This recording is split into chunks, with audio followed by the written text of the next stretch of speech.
The Morrison Family Investment Group met quarterly in my father's study, a wood-paneled room that smelled of old money and older leather. 23 family members gathered around the mahogany conference table, representing 4 generations of Morrisons, all eager to hear about the performance of our collective $200 million portfolio. I sat in my usual spot near the door, close enough to observe but far enough away to be easily forgotten. Excellent returns this quarter, my brother Marcus announced from the head of the table, standing beside Dad like a prince next to his king. Marcus had appointed himself as the family's unofficial investment spokesperson 3 years ago, right after he'd completed his MBA at Wharton. The portfolio is up 17% year-over-year. Our tech sector allocations are performing particularly well, and our real estate holdings in Austin and Miami have appreciated beyond projections. Applause rippled around the table. Dad beamed with pride at his eldest son, 42 years old and looking every inch the successful hedge fund manager he claimed to be. Custom suit, Patek Philippe watch, perfect haircut that probably cost more than most people's car payments. This is what happens when you let professionals manage serious money, Marcus continued, clicking through a PowerPoint presentation on the 70-inch screen mounted on the wall. Amateur investors get emotional, make reactive decisions, chase trends. Professional investors like our team understand market fundamentals, risk-adjusted returns, and portfolio diversification strategies. I sipped my water and said nothing. Around the table, cousins and aunts and uncles nodded along, absorbing Marcus's performance like it was gospel. Most of them had no idea how investment portfolios actually worked. They just knew that their quarterly distributions kept arriving, funding their lifestyles, and Marcus took credit for all of it. Now, Marcus said, his tone shifting to something more serious, we need to discuss portfolio access going forward. There have been some concerns raised about family members who might not fully understand the complexity of our investment strategy, trying to get too involved in decision-making. My cousin Jennifer raised her hand. What kind of involvement are we talking about? Questions about specific holdings, requests to review individual investment performance, suggestions about sector allocation, Marcus replied. The kind of micromanagement that can interfere with our professional team's ability to execute strategy effectively. Sounds reasonable, Uncle Tom said. We hired experts for a reason.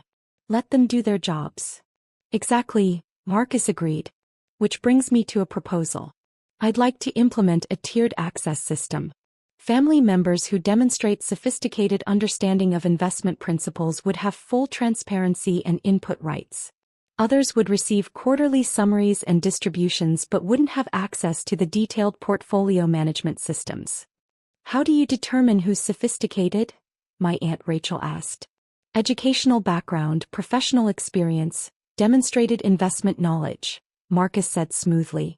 For example, I have an MBA in finance and work in asset management. Dad built his commercial real estate empire and understands market cycles. Cousin David is a CFO at a Fortune 500 company. We'd be in the first tier. Others. He paused, letting his gaze sweep the room and landing briefly on me. Others might be better served by a more simplified reporting structure. You mean people like Emma? My cousin Sarah said, following Marcus's gaze. No offense, Emma, but you work as a teacher. This is probably over your head anyway. I smiled politely. None taken. Exactly, Marcus said. Emma's a wonderful educator and we're all proud of her work with underprivileged kids. But investment management requires specific expertise that teaching elementary school doesn't provide. It's not an insult, it's just reality. I wouldn't expect her to explain portfolio beta coefficients any more than I'd expect her to ask me to teach 4th grade math.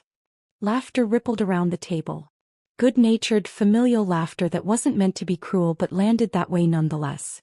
Dad leaned forward. Marcus makes a good point. The Morrison Family Investment Group has grown beyond what your grandfather could have imagined when he started it 40 years ago. $200 million isn't play money. It requires serious oversight. And serious investors, Marcus added. People who understand what they're looking at when they review performance metrics. Emma, you still have a savings account at Community First Bank, right? Still driving that 10-year-old Subaru. I am, I confirmed. Perfect example, Marcus said, addressing the room. Nothing wrong with that lifestyle. It's practical, sensible, appropriate for a teacher's salary. But it's not the lifestyle of someone who thinks in terms of multi-million-dollar asset allocations. Emma probably has, maybe $20,000 in savings? 40 if she's been really disciplined. Something like that, I said quietly. See? That's my point. When your entire financial worldview is measured in thousands, it's genuinely difficult to conceptualize strategy at the million-dollar level. It's not Emma's fault, it's just the reality of different financial contexts. My phone vibrated in my pocket. I ignored it. So we're voting on this tiered system? Uncle Tom asked. I think we should, Marcus replied. All in favor of implementing sophisticated investor criteria for portfolio access, raise your hand. Hands went up around the table. Not everyone. Some of my younger cousins abstained, looking uncomfortable, but enough. More than enough. Dad's hand was up. Marcus's obviously. Most of the older generation who'd inherited money rather than earning it and liked the idea of being classified as sophisticated investors, even if they couldn't explain the difference between a stock and a bond. Motion carries, Marcus announced. I'll work with our legal team to formalize the criteria and notify everyone of their access level by end of month. Now let's move on to next quarter's rebalancing strategy. I'm proposing we take some profits from our tech positions and rotate into dividend-paying blue chips. More stability, less volatility. My phone vibrated again. And again. I pulled it out discreetly, glancing at the screen under the table. 3 messages from James Whitmore, the director of Whitmore Capital Management. The firm that had been managing the Morrison Family Investment Group's portfolio for 6 years. The firm I'd personally selected and contracted after conducting a comprehensive search of every major asset management company on the East Coast. James, quarterly meeting today? How are things? James. Need to discuss the Henderson acquisition opportunity. Time sensitive. James. Also, Marcus Morrison just called requesting immediate access to move 50M into a private deal. Flagging for your approval per standard protocols. I read the last message twice, then typed a response. Deny the request. I'll call you in 5 minutes. Marcus was still talking, explaining his rebalancing strategy with charts and graphs that probably looked impressive to people who didn't know that every single recommendation he was making contradicted the long-term strategy we'd actually implemented 6 years ago. The strategy that had generated those 17% returns he was taking credit for. Question, I said, raising my hand. The room went quiet. Marcus looked surprised. I rarely spoke at these meetings. Yes, Emma? He said with exaggerated patience. This rebalancing strategy you're proposing. Moving from tech to dividend stocks. What's the projected impact on our 5-year compound annual growth rate? Marcus blinked. Well, it's difficult to project with certainty. Approximately, I pressed. If we rotate $50 million from high-growth tech positions into dividend stocks yielding, say, 3 to 4% annually, what does that do to our overall portfolio performance trajectory? It provides stability, Marcus said, recovering his composure. More predictable income streams. At the cost of growth, I pointed out. Our current tech allocation is averaging 28% annual returns. Dividend stocks might give us 4% plus some price appreciation. Maybe 8% total if we're lucky. So we're trading 28% returns for 8% returns. That's a significant haircut. It's about risk management, Marcus countered. Tech stocks are volatile. They can drop just as fast as they rise. They can, I agreed. But over the 6-year period since the current investment strategy was implemented, our tech positions have consistently outperformed broader market indices. Our Amazon position is up 412%. Apple is up 318%. Microsoft is up 294%. Why would we exit positions that are demonstrably working? Marcus's jaw tightened. Emma, with all due respect, you're reading numbers from quarterly reports without understanding the underlying market dynamics. I understand that we're in a growth phase of the market cycle, I interrupted gently. I understand that inflation is low, interest rates are accommodative, and technology companies with strong fundamentals are benefiting from structural shifts in how businesses operate. I understand that rotating out of our best-performing positions into defensive holdings is exactly the wrong move at exactly the wrong time. You teach 9-year-olds, Marcus said, his patience evaporating. You don't have the expertise to. I have the quarterly reports, I said, which show that every major investment decision made over the past 6 years has generated positive returns, and every suggestion you've made during these family meetings has been politely ignored by whoever's actually managing the portfolio. That's because the management team understands complexity that you don't, Marcus snapped. Or, I said calmly, it's because the management team receives their instructions from someone else. Someone who implemented the current investment strategy and reviews every major decision before execution. Dad held up his hand. Emma, sweetheart, you're out of your depth here. Marcus works in this industry. He understands things that... Dad, Marcus works as a client relationship manager at a mid-sized wealth management firm, I said. He doesn't make investment decisions. He schmoozes clients and plays golf. His job is sales, not portfolio management. How dare you, Marcus started. It's not an insult, I said, echoing his earlier words back to him. It's just reality. You're very good at client relations. You're personable, confident, well-networked. But you've never actually managed a portfolio of this size, never executed a major asset allocation strategy, never conducted the kind of institutional-grade due diligence required for $200 million investment decisions. And you have. Marcus demanded. You with your teacher's salary and your tiny savings account and your 10-year-old car? I have, I said simply. The room went completely silent. That's absurd, Marcus said, but something in his voice had changed. Uncertainty creeping in around the edges. I pulled out my phone and dialed James Whitmore's number. Put it on speaker before anyone could object. Emma, James answered on the first ring. Got your message about Marcus's request. I've denied the transfer and flagged it in the system. Thank you, James, I said. I'm actually at the quarterly family meeting right now. You're on speaker. There seems to be some confusion about portfolio management authority. Ah, James said, understanding immediately. Would you like me to clarify the management structure? Please. Certainly. James's voice was crisp, professional, with the authority of someone who managed billions in assets. The Morrison Family Investment Group portfolio is managed by Whitmore Capital Management under a contract established 6 years ago. The sole decision-maker for the portfolio per the terms of that contract is Emma Morrison. She approves all major investment decisions, reviews quarterly performance, and has final authority over asset allocation, manager selection, and strategic direction. Marcus had gone pale. That's impossible. I'm looking at the contract right now, James continued. Signed 6 years ago by Emma Morrison, establishing her as the beneficial owner and sole authorized decision-maker for the $200 million portfolio formerly held by Morrison Family Trust. The trust was dissolved and reconstituted as an individually managed portfolio per her instructions. Emma doesn't have $200 million, Dad said weakly. The Morrison Family Investment Group portfolio currently stands at $234 million, James corrected. Up from the initial $200 million when Emma assumed control 6 years ago. The 17% year-over-year return that Marcus mentioned earlier? That's the result of the investment strategy Emma implemented. Heavy overweight in technology sector leaders, minimal fixed income allocation, no exposure to declining industries, regular rebalancing to capture momentum while managing risk.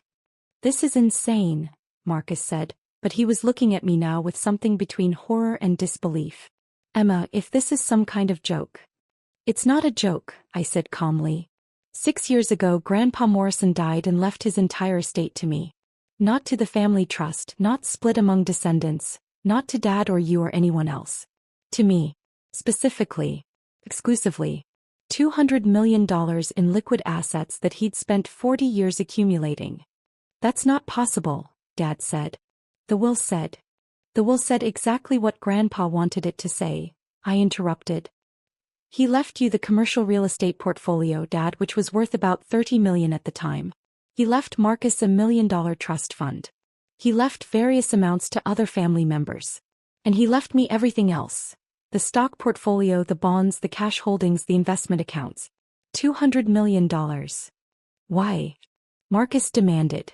Why would he leave everything to you? Because I asked him to teach me about investing when I was 16 years old, I said. While you were partying at college and Dad was flipping properties, I was sitting in Grandpa's study every Sunday, learning how to read financial statements, analyze company fundamentals, understand market cycles. He taught me everything he knew about building wealth, and when he died, he trusted me to preserve what he'd built. You never told us, Dad said. Grandpa made me promise not to, I replied. He said the money would corrupt the family if everyone knew about it, turn us into people fighting over inheritances instead of building our own successes. He made me promise to keep it quiet, manage it responsibly, and only reveal the truth if it became necessary. And it's necessary now? Marcus asked bitterly. It became necessary the moment you tried to implement a tiered access system that would exclude people you deemed unsophisticated, I said. Marcus, you don't have access to the portfolio. You never did. You've been attending these quarterly meetings and presenting my investment results as if you had something to do with them, taking credit for returns that you didn't generate, and lecturing family members about investment sophistication that you don't actually possess. The quarterly distributions, Aunt Rachel said slowly. The money we all receive, where does that come from? From me, I said. Grandpa wanted the family to benefit from his legacy, so I set up a distribution system. Every family member receives quarterly payments proportional to their relationship to Grandpa. Children get more than grandchildren get more than great-grandchildren, but everyone gets something. Last year, the family collectively received about $12 million in distributions. This year, it'll be closer to $14 million based on portfolio performance. You've been giving us money, Uncle Tom said, while we treated you like you couldn't balance a checkbook. I have, I confirmed. And I'm fine with that, honestly. I don't need recognition or gratitude. I live comfortably on my teaching salary, which I actually enjoy despite what Marcus thinks. The portfolio money just accumulates and generates returns, and I'm happy to share those returns with family. Then why reveal it now? Dad asked. Why not just let things continue as they were? Because Marcus just tried to access $50 million for a private deal without my approval, I said, looking directly at my brother. James flagged it per our standard protocols. Care to explain what private deal requires immediate access to $50 million of family money, Marcus? Marcus's face had progressed from pale to bright red. I don't have to explain anything to you. Actually, you do, I said. It's my money. If you're trying to move $50 million out of the portfolio, I need to know why. It's a limited opportunity, Marcus said through gritted teeth. A real estate syndication that requires immediate capital commitment. The returns could be enormous. The returns could be fraudulent, I corrected. James, did you run preliminary due diligence on Marcus's request? I did, James confirmed over the speakerphone. The opportunity is a Dubai real estate project being marketed through private WhatsApp groups and unregistered broker-dealers. Multiple red flags, including promised returns of 40% annually, no audited financials, no regulatory oversight, and promotional materials that feature rented Lamborghinis and cryptocurrency millionaires. Classic characteristics of an investment scam targeting unsophisticated investors. The room had gone completely silent. Marcus, I said quietly, were you really about to put $50 million of family money into a WhatsApp investment scam? It's not a scam, Marcus protested, but his voice had lost all its earlier confidence. I have connections who've vetted the deal. Connections who are probably part of the scam, I said. Or victims of it themselves who are now unwittingly recruiting others. This is exactly why I maintain sole control of the portfolio, to prevent decisions like this. You've been lying to us for 6 years, Marcus said, desperation creeping into his voice. Pretending to be poor, letting us think. I never pretended to be anything, I interrupted. I am a teacher. I do drive a 10-year-old Subaru and bank at Community First. I never claimed to be wealthy or poor. You all just assumed based on my profession and lifestyle. Those assumptions are not my responsibility. But you let us believe them, Dad said. I didn't correct them, I agreed. Grandpa taught me that people reveal their true character when they think you're powerless. He was right. Over the past 6 years, I've watched this family operate, seen who treats people with respect regardless of their apparent status and who doesn't. It's been educational. My cousin Jennifer, who'd been silent throughout the meeting, finally spoke. The quarterly distributions we receive. Can you stop them? I can, I confirmed. The family distribution system is entirely discretionary. I could freeze all payments tomorrow if I wanted to. But you won't, Jennifer said. It wasn't a question. I won't, I agreed. Unless someone gives me a reason to. The distributions continue as long as family members aren't actively trying to sabotage the portfolio or commit fraud with family assets. I wasn't committing fraud, Marcus said weakly. No, you were just being reckless with other people's money while taking credit for returns you didn't generate, I said. Which brings me to my next point. Marcus, you're removed from any advisory role related to the Morrison Family Investment Group, effective immediately. No more quarterly presentations, no more investment suggestions, no more pretending you have anything to do with portfolio management. You can't do that, Marcus protested. I just did, I said. James, please note in the account files that Marcus Morrison is not authorized to request information, suggest changes, or access any aspect of the portfolio going forward. Noted, James confirmed. Emma, while I have you on the line, should we proceed with the Henderson acquisition opportunity? We need to move quickly if we want to participate in the Series D round. What's the allocation? I asked. $15 million for a 3% stake. Company is projecting IPO within 18 months at a valuation that would give us 8-to-1 return on investment. Run the full diligence package, I said. If everything checks out, approve the investment. Use funds from the healthcare sector allocation. We're overweight there anyway. Will do. Anything else you need? That's all for now, James. Thank you. Always a pleasure, Emma. He hung up. I looked around the table at 23 family members who were seeing me clearly for the first time in 6 years. Or possibly for the first time ever. I want to be clear about something, I said.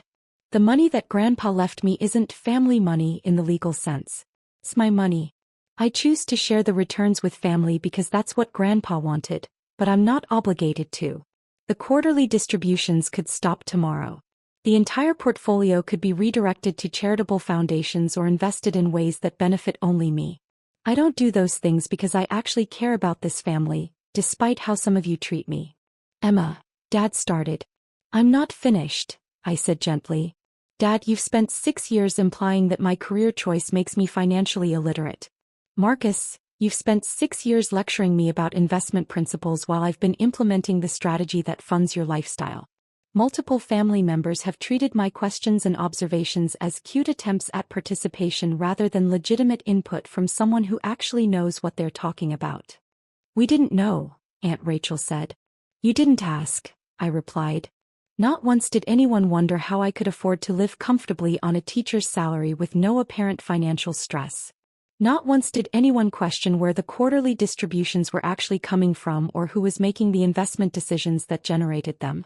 You all just assumed Marcus was responsible because he looks and acts like what you think a successful investor should look like. What do you want from us? Dad asked quietly. Honestly, nothing, I said.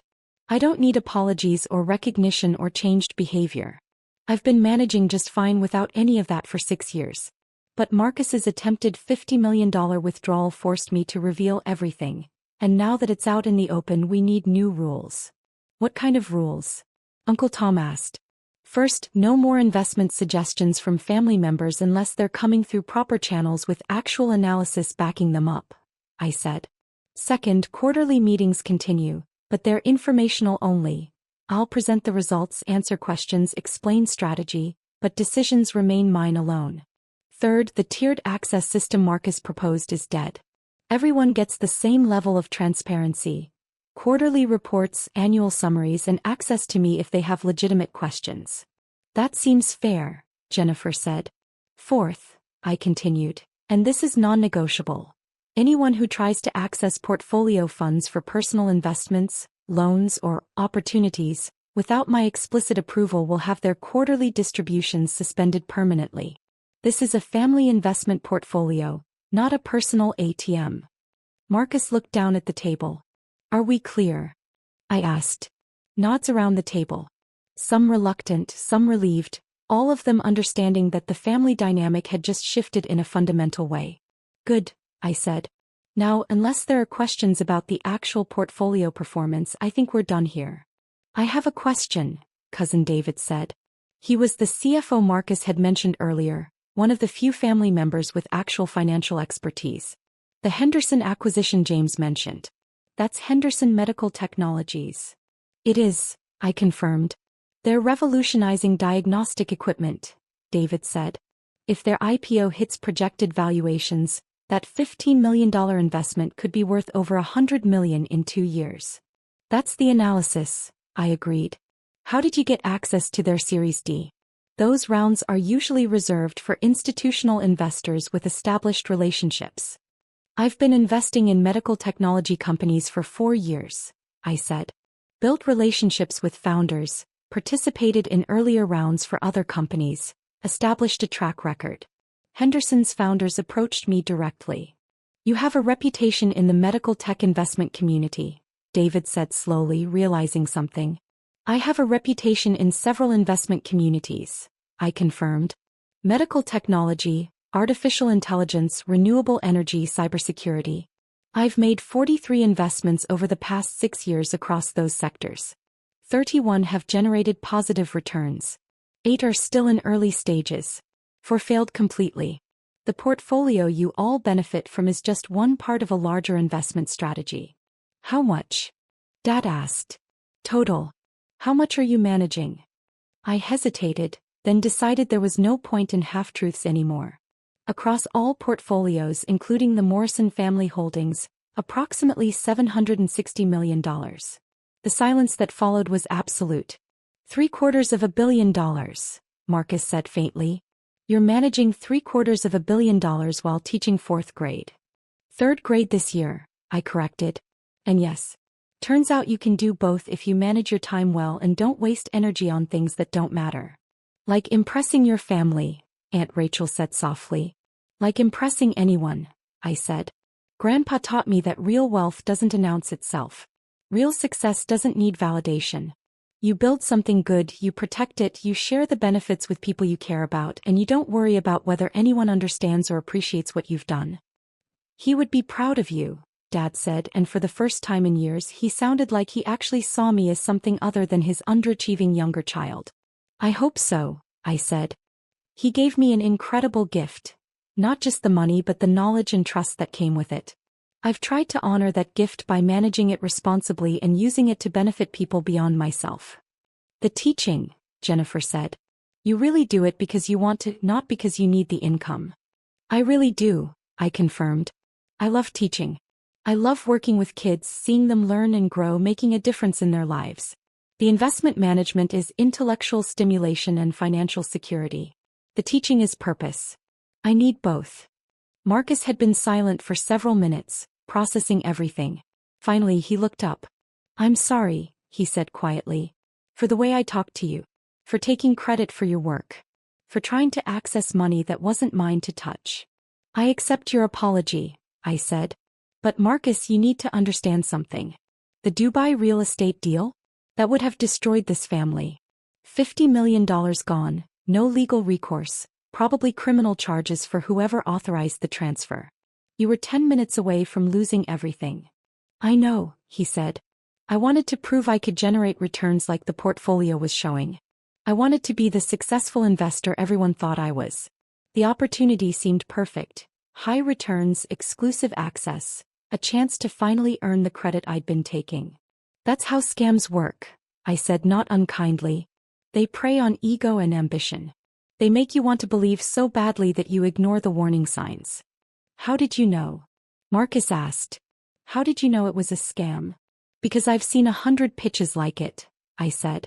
When you manage serious money, scammers come out of the woodwork. Guaranteed returns, exclusive opportunities, limited time offers. They all use the same playbook. Real investments are boring. They involve audited financials, regulatory compliance, transparent deal terms, and modest return projections. Anything that promises wealth without risk is lying. So what happens now? Dad asked. With the family, with the portfolio, with everything? Nothing changes operationally, I said. I continue managing the investments, family members continue receiving distributions, life goes on. The only difference is now you all know who's actually doing the work. And Marcus? Uncle Tom asked. Marcus is still family, I said. He still receives his quarterly distribution. He's just not representing himself as the portfolio manager anymore. If he wants to repair his reputation, he'll do it through his actual job, not by taking credit for mine. My phone buzzed. Another message from James. Henderson diligence came back clean. Executing the investment. Also, you have 3 other pitch decks to review when you have time. I need to go, I said, standing up. I have actual investment decisions to make. James will send out the quarterly reports to everyone by end of week. If you have questions about the numbers, email me. If you want to suggest an investment opportunity, send a formal pitch deck and I'll review it. If you need financial advice, I'm happy to help. But the drama ends here. Emma, Dad said as I gathered my things. Your car. Your apartment. Your savings account. Why live like that if you don't have to? Because it's authentic, I said simply. This is who I am, Dad. I'm not interested in luxury cars or penthouse apartments or designer clothes. I'm interested in meaningful work, financial security, and using resources to make the world better. Grandpa's money lets me do all of that without compromise. He chose well, Dad said quietly. He did, I agreed. He saw something in me that most of you missed, not because it wasn't there but because you weren't looking. I walked out of the study and out of the house, leaving behind 23 family members who would spend the rest of the day processing the revelation that the person they'd dismissed as financially unsophisticated had been managing their wealth for 6 years. My phone rang as I reached my car. Catherine Chin, a venture capital partner I'd been working with on a renewable energy project. Emma, just heard you're in on Henderson, Catherine said. Smart move. Their diagnostic platform is going to change the industry. That's the bet, I said, starting the car. What can I do for you? I'm putting together a consortium for a wind farm project in Texas, she said.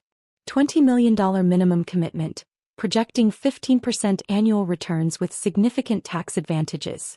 Interested? Send me the details, I said. I'll review and get back to you by Friday. Perfect. Also, a few of us are getting together next month to discuss impact investing strategies. You should come. Your perspective on balancing returns with social benefit is always valuable. Text me the details, I said. I'll be there if I'm free. We hung up and I sat in my 10-year-old Subaru in front of my family's mansion, checking email on my phone.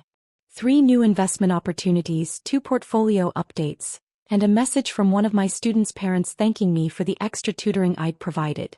This was my life. Teacher, investor, quiet manager of generational wealth, and the person my family had finally learned not to underestimate. I drove home to my modest apartment, where I'd spend the evening grading papers and reviewing pitch decks, living exactly the life I wanted with exactly the resources I needed.